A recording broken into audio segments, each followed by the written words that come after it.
For thousands of years, every morning and evening, Jewish people have prayed these well-known words as a way of expressing their devotion to God. They're called the Shema. Hear, O Israel, the Lord is our God, the Lord is one. And as for you, you shall love the Lord your God with all of your heart, with all of your soul, and with all of your strength. We're going to look at the last word, strength. The Hebrew word is ma'od, and it occurs some 300 times in the scriptures, and it doesn't actually mean strength.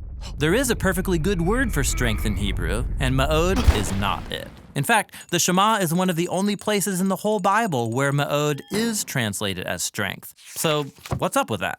The most common meaning of ma'od is very or much. It's what grammar nerds call an adverb, a word that comes alongside other words to augment their meaning. For example, in Genesis chapter 1, God looks at the world that he's made, and 6 times he calls it good. But then the climactic 7th time, he says it is ma'od good. That is, very good. Later in Genesis, in the story of Noah, the flood waters keep rising and they become ma'od powerful, or extremely powerful over the land. In the story of Cain and Abel, Cain wasn't just angry at his brother, he was ma'od angry. Or when Saul became the king of Israel, he was ma'od happy. So you can see why ma'od occurs hundreds of times in the Bible. It's a really common Hebrew word that intensifies the meaning of other words. Very this, or really that. However, biblical authors could use ma'od in ways that are unique. Like when they want to increase a word's force to total capacity, they'll say ma'od twice. So Jacob became ma'od wealthy with flocks and camels and donkeys and servants. Or the Israelite spies went to investigate the promised land and they say, the land we passed through is ma'od good. So it's pretty clear, ma'od doesn't mean strength in terms of muscle power, but rather very or much. So let's come back to the Shema, where people are called to love God with all of their heart, that is their will and affections, and with all of their soul, that is their whole life and physical being, and with all of their ma'od, that is with all of their muchness. And while that sounds kind of funny, you also kind of get it.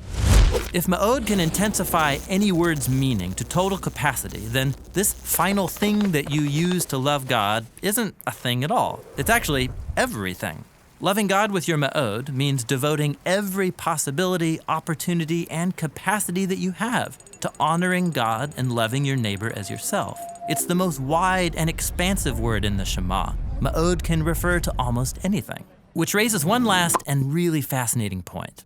Because this word was capable of many nuances of meaning, ancient Jewish communities interpreted ma'od in the Shema in different ways. So the ancient Jewish scholars who translated the Hebrew Bible into Greek, when they came to ma'od in the Shema, they translated it with the Greek word DUNAMIS, that is, power or strength. This is the interpretation adopted by most modern translations. But if you look at the ancient Aramaic translations of the Hebrew Bible, you'll discover that these scholars interpreted ma'od to mean wealth. Money is a concrete thing that opens up all kinds of opportunities to love God by giving away resources. And when Jesus was asked about the most important command in Scripture, he quoted the Shema, and he used 2 words to unpack the meaning of ma'od. He said, love God with all of your mind and with all of your power. Both are human capacities that can be used to love God in an infinite number of ways. So, which of these interpretations of ma'od is right? Does it mean strength, or wealth, or mind? That's the wrong question. The word ma'od doesn't limit the number of ways you can show love for God, just the opposite. The point is that everything in a person's life, every moment and every opportunity, every ability and capacity offers a chance to love and honor the one who made you. It's a call to love God with all of your muchness. And that's the meaning of strength in the Shema.